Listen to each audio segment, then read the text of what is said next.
The Barry County Sheriff, who has been in the news lately related to his criticism of the stay-at-home order, attempted to take on Michigan's election process in court.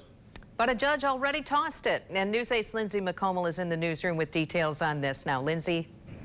Soon, Brian, the sheriff is listed as the lead plaintiff on a request that the court order the state of Michigan to preserve all election data, specific obviously to this just most current election just last month.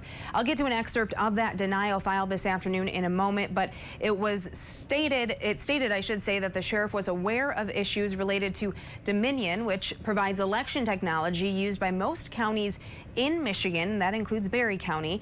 The exhibit filed with that was a Texas memo from February of 2019 that pointed to a review by officials there that ended with the state, meaning Texas, not using that technology.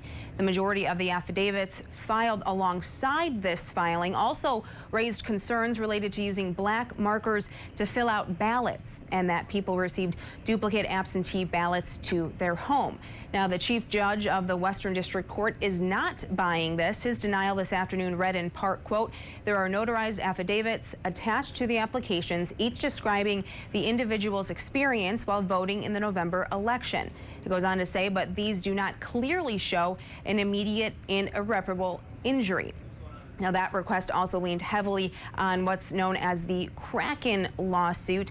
That was dismissed in the Eastern District Court earlier this morning. That ruling stating in part that it's less about achieving the relief plaintiffs seek as much as that relief is beyond the power of this court, and more about the impact of their allegations on people's faith in the democratic process and their trust in our government.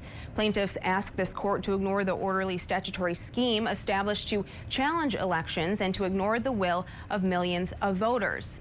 This the court cannot and will not do. The people have spoken. Now, I have yet to hear back from Sheriff Darleaf on that filing that has now been tossed out as well. I did speak briefly with the Barry County prosecutor this morning. She said that she has yet to receive any complaints to her office or review any complaints related to the election, but hoping to hear back from the sheriff as well as the prosecutor for any other details. Sue.